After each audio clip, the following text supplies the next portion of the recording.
প্রার্থী উপরে আল্লাহ, নিচে আপনার উপরে ভরসা করছে। আমরা মনে করি কোনোভাবে ম্যাক্সিমাম ক্ষেত্রে দেখি প্রিপারেশন নিয়ে আসেনি।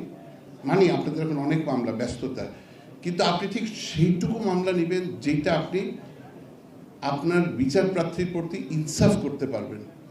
আফটারঅল সে আপনাকে প্রফেশনালি এঙ্গেজ করেছে, ইউ আর ডিউটি বাউন্ড। এটা আপনার লিগাল দায়িত্ব, এথিক্যাল দায়িত্ব, মোরাল দায়িত্ব, তার প্রতি সুবিচার করা। বিচার তো বিচারপতিরা করবেন, তার আগে আপনি তার প্রতি সুবিচার করেন, আপনি তার মামলাটা প্রপারলি কোর্টে প্রেজেন্ট করেন। হারজিত সেটা অন্য ব্যাপার।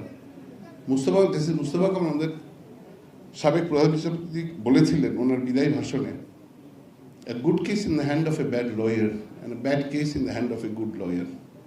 অর্থাৎ একটা খুব খারাপ কেস ভালো লয়ারের হাতে, অথবা একটা খুব ভালো কেস একজন মন্দ লয়ার। বলতে লয়ার কেউই মন্দ না, আমরা সবাই বিজ্ঞ। মন্দ এই অর্থে যে প্রিপারেশন নিয়ে আসেনি, পড়ে আসেনি, কেসটা দেখে আসেনি। এই জিনিসটা দেখতাম ওনার মধ্যে।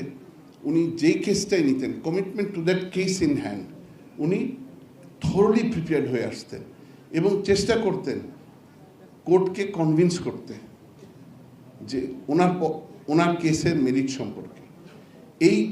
এই বৈশিষ্ট্য, এই গুণাবলীটা I am sorry to say আজকে এটার অভাব দেখছি।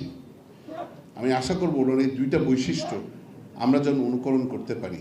ওনার সম্পর্কে অনেক কিছু বলতে পারি, বাট আমার কাছে দুটা বৈশিষ্ট্য ওনার খুব অসাধারণ মনে হয়েছে, যেটা কিছু মনে করবেন না আজকে বড়ই অভাব দেখছি সবার মধ্যে। একটা হচ্ছে ডেডিকেশন টু দ্য প্রফেশন, এই প্রফেশনের প্রতি ওনার ডেডিকেশন। সেকেন্ডলি, যেটা আমি বলবো অলমোস্ট সবারই নেই, মাফ করবেন আমাকে এই কথাটা বলার জন্য, কমিটমেন্ট টু দ্য কেস। আপনি যে মামলাটা হাতে নিয়েছেন এইটার প্রতি আপনার একটা কমিটমেন্ট থাকতে হবে। মনে রাখবেন বিচারপ্রার্থী এই দুটো বৈশিষ্ট্য সত্যি অনুকরণীয়, এবং এটা অনুকরণ করলে আমাদের নিজেদের ভালো, প্রফেশনের জন্য ভালো, এবং আপনি সেটা সামগ্রিকভাবে আইন পেশার আপনার উৎকর্ষতা অবদান রাখবে।